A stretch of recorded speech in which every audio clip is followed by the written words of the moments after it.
Balimao Agnakuma, très urgent. Balimao, bien lundi 26 janvier 2026. Balimao, ko Mali sorati Nyamogo. Nous va ko chef d'état-major, général Oumar Diarra ko jatika wale mogo munu be ka Mali kelebi ku ka ko bana peu ko Mali ye victoire soro ko Mali ye sebaya soro ko armée be frappe la fambe ko Bina Diarra ka mogo ko fanga fotu la Mali kono bile ko Mali armée victoire soro fambe ko Mali armée seba soro fambe ko fanga poutre kate Bina Diarra ka mogo la o ko fa anye armée re ka communiquer mais ko coup de force plus d'une centaine de terreaux neutralisés dans la forêt de Soussan. L'état-major général des armées informe l'opinion nationale que dans le cadre de la mission de reconnaissance de surveillance en date du 25 janvier, les vecteurs aériens ont traité avec succès et l'après-midi une base de groupes armés terreaux dans la forêt de Soussan à l'ouest de Dioïla et au sud-ouest de Zantigila. Voilà, le bilan fait état d'une centaine de terreaux neutralisés ainsi que des matériels détruits. Ko armée malienne yoro Zantigila ebe na fo Bamako di obina fo udona di donc ko armée frappe ke bon malien chef d'état-major be ka kuma mu fo menanga analyse bolaka Mali sorasi Nyamogo chef d'état-major o de ko jatka wale mogo munu be kan kele ko fanga foitu la bli ko desera ko donc ko armée sebaya so amba yere kuma kan kala an kan ka hakilata mu di ambo fanadi ko armée victoire kebi amba fo ko bravo à l'armée. Maintenant, sans communication dobe ka ke chef d'état-major bulu, mena communication kala, katla ka a jabini bunyani karamai, anga jangan kumalame. Aba ketu. Abeka Oumar Diarra kumalame. Tumu kele. Uruga wakele ke bulu yelema. Obe famu chuamna. Parce que gela de buga ou chama burula, chama farula. Si ça autour de Chamassa. Donc, on est là, mais mine de Blasera là, nous le robé mon frère, soit sous au civil. On a un sera dans ce là. Flamme ou Bemou Blasera qui est là. Il veut te mener, ou faire un fou sur la hôtel, te me reçoit là et centre. On a la drone, mais la déligue. On a un sera fou sur là. Donc, on a un drone modèle souffle. Drone d'obé, drone kamikaze, mais bon, c'est on a là. Batmala Fusorola and the drum Afriotic Rube, one and any fefe Anika Atakodon more Samiat Belasi Wuga, a Pesra Kadishu. But Lama Muturu Bulusisa, we got up the Moga, Atabi Moga, Tatawa, Atabi Moga, Kuapam Menula, and Nikata Jawa, Atabu, Wajawa Koka, Wajawa Kuba to Mugo, we got a Jawa, we got up the Musuga or Fame. Ni jatia wale mwaye au niveau là déjà. Il y a la femme qui a fait à desserrer. Parce que na ba fanga la mamna atenigo. Parce que ampère la ligne pour le jamana de nga tuwa. Bon, au chef d'état-major ka kumame.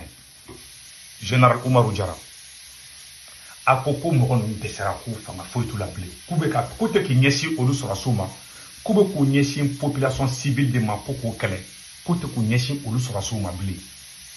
Parce que ku fanga bana ku barka bana ku desera anga chef d'état-major de fleka kuma fo ale be kan kuma fo wakati mina mogon be ka kita ere be ka kuma offe oro na ko bi kita krefe oro tlanche be minele me jatika wale mogo bulu bi ako ku desera bo ube oro mina oro dolido o al tu genga buinge c'est aussi simple que ça. Depuis Farabougou, mais Namata ou Gangabo Farabougou. Aïe tout Gangabo Farabougou. Moi j'aime l'armée, moi je soutiens l'armée. Parce que, tu sais, Ngalon Dobenia, t'es quoi? Ça avait mon bailli. Ça dit communication Dobenia qui avait Ali Jamana et Deou Teke, Ali Jamana Yamogola. Patriotisme ou tien dit. Bébé propagande fitinike. Mais tien là. Kamoro nyebe muna kafoko moko nyetola. Beba donko ninkoko ye Germany. Ego kwa eko blimandu. Nimi kolosi moko betekela. Sado Kamara tara erreur kelenge Kidal, Sado Kamara koko Mali femme bébé Mali boulou, kasoro teza waten tambulu. Niba kokoni ke kola, avec kokoni ke kola, avec la communication mukene, aute ka armée deme, avec la communication qualité mukene, asimi nebeki, général Oumar Diarra, mouanyana manoune, Sado Kamara fana mouanyana nyana madide. Mais avec la asimi gotobe ka obla jedori la, animuribo kone, jembe ka betke, Mali armée ka communiquer la bi. awere de me bagaw ka fugalu kera kunu ko mu me fola ni mu me terega ko te ko tientala ko fefe ba fula ka benkamu bon ere chef d'état-major armée nyamogo ti se ni te tien fo imakun ou be ka fanga armée deme armée be ka segu ke amba ka ni ala sona ma mena seba ya so horonya la obise ka fo armée be ka segu ke mais armée ye seba ya so fanga fo ite mo gonna mo nu yoro dolendu bina jara ni yoro dolendu de dugu kontrou buga mara kono akacha sangele aw te ka tu genga bo dugu la mais aw ko fanga bana u yanga sitermi attaquer ka filmer ate alkile sababo aw bora ko no ko shite ka ke bli karibira ko gelea fana be bo aw ko gelea te ko foite ko alu kume sitermi munu attaquer ko be ka tese obela mo obera essence ko gelea be fo aw yere be ka taka fo ko mogodo kana essence ta dondo la na be kuma ni tien ora to armée ka communiquer nous n'était dans la blin quoi pas parce que n'était armée fait parce que galon c'est ka jamana jo quoi c'est dire on be brikam poli de là quoi avec galon drone ta ka galon do mo kungulo konana ko samiade mais o yoro do do ay to genne fanga tula ay to gembe woro na woro do ne u do wolente de ku te ka nga armée attaquer ou be ka tan galon fana te ka bla réseau ka anga bazu ta attaquer la de anga ni ta attaquer la de anga ni ta attaquer la oh ni bazu ta attaquer la ni fanga be armée la ou flene e farabugu ay tu genga bo farabugu ou flene tensa watena ay tu ou be yoro abbe donendu ou dogolente koy bira dara mo go dogolente de ou dogolente bu dogolente sine ou ba ka kay sara libéré aga foko kay gawka ko kay gawka mobilité ka bo kay ou boto ka foko bo an ko c'est tellement sécurité baby an kay gaw amena mobilité ameta bamako parce que bira dara ka mo go ka ko bana ou bien chef d'état-major yere ka mobilité ale mu me ka kumani ale ma foko fanga tout la blia au coup de ça oh ale yere ka mobilité boli bomoko ka ta kai comme ça me dala au be ko karine mali kadini mais aw ye mali ko ka ye fasoli nyuma ken kalundi be pas donien kalundi be ba no tie foita la pour nimbe auto mo da ali avec la communication mi kebi ima mo be ka commencer ka tero ka communication na me ka tema okami parce que mumbe bo da ngalundi don quoi be ba don ngalundu bo abe fe mo ka tu ngalundi fana ko bo onya mo mu fana be nyamo la fana o jogo fana mai be bo fana don ga daka katla ko fara kan ngalunde ke ka abe betke Allah voilà la réalité be ba don hali fato ba do ko nyen ngalundi mais mo be ka kuma horondi lunde mais tise ni nyamogo jugu ke jamana kuna abe beke mogo langulu quoi hal ni mogo nyuma be abe mogo langulu ngulu kita ka doida ni chenyo horoni de c'est un vrai soldat moi j'aime beaucoup le général mais général oui blafli là j'ai mes respects me gardez-vous blayi mais comment mon borda tiente ni corona tiente ni tien doit ay do de sansu yeke ni tien doit être astra au libéré et awere borala te temes le sabaka ko ka essence ko la ko mobili beta soro dombe aw beka ka to bo mo jombe ka o balola o yi marfatiku di mais tien fo jamana do nyana kay fa be encercler le nobi o ye tien di ka metla ka kay ka kuma ka fana kala mbola mais anga tien ka kuma la mais woni mo woyi ka sifoni niveau la kata mo wasite min jini kata mo ga usine jini mute façon reta c'est que asira danila abu fe nuke jela ni ka po ba yira ka fo wala wi wala ko yire yin wala ko yire yin wala o do ka yira ka fo ube alibi ayira ka fo ube alibi sinon bibina chama burula sinon numbu fangala utenike numbu fangala utenike to ne ba fo arme malien anga kele bulukai ambe amasego yira de man fendege pour que vraiment jamana do misala lafia tuwame ali sitengo chama borula voilà amban sego ke aw arme mo amban sego ke wala ta jamana do me lafia o kan wo tieni ne re bi sitonu la mais ka fo mo nunu ibe ka mu fo mo nga kuma ka be ba do ngalundi anga kuma to la me uti mo dabne bibi na sitenu be na sa nu gushi yoro la ube yoro bla nu na na jati nu na na fefe ambe barake bon voilà ka fusi o la quoi to bibi na ne be se ka fo anga kelege bulu kan ame do fraka alibi pour que voilà al nu na ne fe wala ou bien janu ga na ne fe wala amu kumbe quoi ayiwa jina jara i ko ko bibi na an ka kɛlɛkɛ bolo ka ɲi ayiwa i ka cɛdenw o galabu bɛ cogo di ani hakili bɛ cogo di kɛlɛ in na bibi na kɛlɛkɛdenw hakili ka ɲi bibi na n'i y'a jateminɛ fɛn fɛn bɛ ka kɛ u bɛ ka fɛn bɛ kɛ u bɛ ka boli o torosu bɛ ka boli donc n'o bɛ ka boli dɔrɔn c'est à dire que digi de dig'u la bon jɔn de bɛ digi k'u la an de bɛ ka digi k'u la bibi na bon bɛɛ hakilina ka ɲi parce que jamana ɲɛmɔgɔ ye fɛn caman kɛ an bɛ ka recrutement kɛ i m'a ye ko jamana ɲɛmɔgɔ ye fɛn caman kɛ ne ye système min faamuya a yɛrɛ bɛɛ lajɛlen ye kuma in mɛn k'u bɛ ka boli ko Bina Jara ka mɔgɔw bɛ ka boli n'u bɛ ka boli a ko k'u bɛ ka boli u yɔrɔ dɔnnen don ko filɛ farabugu filɛ nin ye farabugu filɛ tɛnzaba tɛ a ye t'u gɛn a ka taa Mali drapeau turu ye k'a fɔ a b'u gɛnna ka bɔ yan o la mɔgɔ bɛ da o la o a bɛ ka kuma fɛn fɛn fɔ minnu bɛ degun na n'u ye nin kuma bɛ dɔrɔn u bɛ pɔrɔn de cɛ u la mɔgɔ min yɛrɛ nin video ci ne ma ne yɛrɛ tun t'a kalama ko chef d'état major kumana dɛ wallahi kayisɛn dɔ de nin ci ne ma k'e yɛrɛ ka chef d'état major Segu Tunkara e yɛrɛ ka kay e kan ka sɔrɔsi ɲɛmɔgɔw kuma kana kɛ tan an bɛ degun kɔnɔ o bɛ ka taga manamanakan fɔ télé la ne tun t'a kalama parce que ne t'u lajɛla o ni sɔrɔsi ɲɛmɔgɔ ninnu kun ni Mali sɔrɔsi ka communiqué fan fan ne t'a lajɛla bilen parce que Assimi Goïta y'a bɛɛ tiɲɛ mais ne ka soutien bɛ armée malienne ye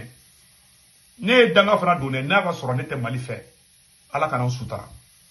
ne fasoden jugu de Ala kana sutura mɔgɔ mɔgɔ bɛ Mali jugu Ala k'a bɛ libu n b'o duwawu don bɛɛ k'a fɔ ko amina ne bɛ Mali fɛ ne bɛ Mali armée fɛ ne ye halaladen de ne tɛ ɲamaden ye awa halaladenw bɛ ne ka kuma faamuya ɲamaden tɛ se ka faamu fo ka diɲɛ fara lahara kan fɛn minnu ye kelen ye olu de bɛ taa ɲɔgɔn fɛn minnu tɛ kelen o tɛ se ka taa ɲɔgɔn ye ba ni suruku tɛ se ka yala je vous dis la vérité ne ka faran parler a bɛ ne la ne ye campagne kɛ IBK filila ne ci fana farafin dɔw de ko farafin barikaba ni jasilen maa halakilen dɔw de ko k'i ka mɔgɔninfin kɛ Ala ye quoi ne t'o de kɛ ne tɛ maa si bato ne bɛ fɛn min bato ye Ala de ye hali ne fa min ye ne wolo n'a filila ne b'a fɔ papa i filila bɛɛ ka enquête kɛ ne kan je donne l'autorisation à qui de droit ne ye professeur moi j'étais professeur d'anglais au Mali au lycée avant de venir aux États-Unis ne tun bɛ cours du lycée la n b'a di centre professionnel la n b'a di hali fondamental la hali ne prémara n'o kalan ka tɛmɛ donc moi j'ai la pédagogie je connais les gens mais farafin tɛ tiɲɛ de fɛ farafin ko de ne bɛ karisa fɛ a ye mun kɛ a ma ye an ka fɔ k'an b'a fɛ bon ne ma lamɔ n'o ye quoi voilà o sagaya éducation ne t'o la Assimi tɛ se ni kɔrɔnɛ cɛ a tɛ se a ye kayikaw kumakan na yarɔ chef d'état major kumana n'est-ce pas i b'a lakale ko tout va bien bon mɔgɔ min tɛ maliyɛn ye ani saga minnu b'u kɔ olu b'a fɔ ko nin kuma in ka ɲi bon a ye kayisɛnw yɛrɛ kumakan na mɛn n bɛna kayisɛnw yɛrɛ kumakan k'a la an ka jɛ ko lamɛn ɲɔgɔn fɛ a ye kayisɛnw kumakan na mɛn dɛ kayisɛn tigɛlen don kɛlɛ sira fana tigɛlen don a y'a lamɛn kayisɛn tigɛlen don kɛlɛ sira fana tigɛlen don ministre de transport an kɔni t'a dɔn fɛn fɛn bɛ yen siraw tɛ sɔn sanfɛ sira o tɛ yen duguma sira tɛ yen kɛlɛ fana o tɛ boli la o tuma sigikun ye mun ye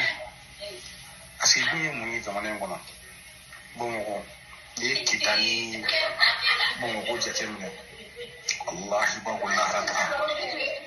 Kita Bamakɔ Allahu akbar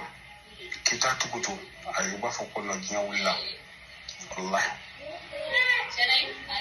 Kita ta kɛra ni wulila sɔgɔma fɛn min tun ye heure 2 bori mais sisan aw bɛ heure 5 de kɛ yanni Kita ni Bamakɔ cɛ a ka ca ni heure 5 yɛrɛ ça va pas ministre de transport vraiment n'an ma jateminɛ kɛ a ma nɔgɔ dɛ jamanadenw kɔnɔnalen don se ka tɔgɔma tɔɔrɔ bɛ taa cogo cogo fɛn bɛɛ tiɲɛlen don vraiment ne tɛ se ka pan ça ne va pas wallahi kayikaw kɔni anw datugunen don kayikaw datugunen don parce que hali ka da sira tɛ yen ni Bamakɔ n'a diyar'i ma i b'a fɔ k'i ni ka tigɛ wallahi a bɛɛ lajɛlen y'a ye sisan a bɛɛ y'a ye n bɛna dɔ wɛrɛ fana yira u la a ma ban hali bi dɛ voilà a b'a kɛ to quoi lakanabaliya dan tɛ école bɛ ka fermer wa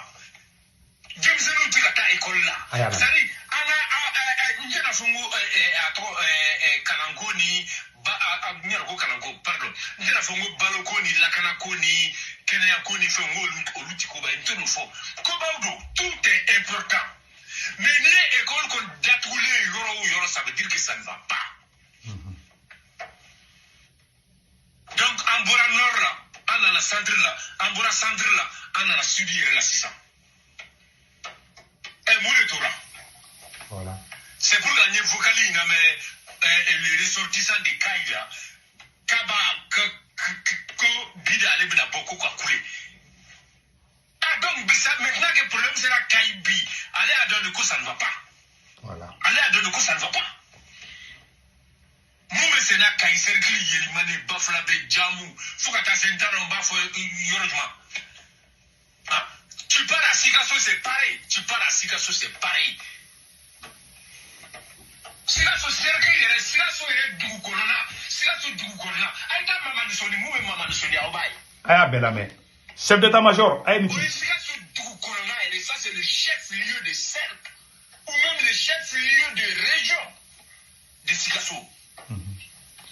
yara dandreso nunu konte bene dandreso nunu konte jadisu de ka saria bin voilà obera au bala ko armée monte en puissance bon ça dit ma fait la moufo ni yoronina malien ou ka bla ou kona ka fo armée ye kay gado de armée tira ka yere ke pau ça dit mo che fari sans be mali armée la bi ni monte kasola voilà oye mali bla abana ni monte kasola oye mali bla kuma bana peu malen bela jele ame ne tsega mo foka dan kaw sadi ni jaga nyegene ka be sirjo ka be sirde ka ni dona sokono ka bochi akasa be dujondra akasa sadi nunu be brigambol le la kwa u bolo ko ngalo ne be dugu joko ay to ke abe galon tege abe tla galon tege la ka tla kana chien yi bena dawnya ka malen be commencer ka pronchil dam na wala hala teme abe galon ba tege mina sa passe pas u ye horon beke mogolangulu ni ne jamana di mogolangulu ma horongulu ma ni jamana di halala do ma billahi escoro demena tia dugu ngono malen tla tia be ke escoro yi mega chien di fana ben ala nakra a escoro mogolangulu arna keru bibi fa bebi galon tege law. Non, c'est pas possible. Horon beda bora malikula. C'est comme ça. Mais Mali te bi, anga soutien be armée malienne ni ne ko message ka fo bena. Ou be popa po fe fera bengalo. Tout est faux, wallahi. Donc ne ko ne ka message ka ngesi be ma. Ala ka baraka do armée malienne na. Ala ka baraka do Mali da. Mama avec be ka Mali janfa. Mais c'est kaka. Mom avec ka Mali janfa. Ala kana to shida. Akara ne segu tungara yo akara au fenfe be video ke wo akara simi goita wo mamma be Mali janfa disra kala kana nyashi bulala ka bellebu malembe ka fa be mako tu marra naka kuma bana Malien fefe be France Italie Espagne Angleterre Amérique Canada ka warchi no wala be Senweb application télécharger pour tout fleni na Senweb application télécharger avec ka corps promo do urgent 10 € bena o yaw retay o ko ba banque information be do so mo me malla Sénégal Côte d'Ivoire Cameroun abulu ka orange numéro ta lu to kombe 40 ka na war chuma ba so orange manana sur place war wato jabe warchi do me kala o ta sara o de kundo akambe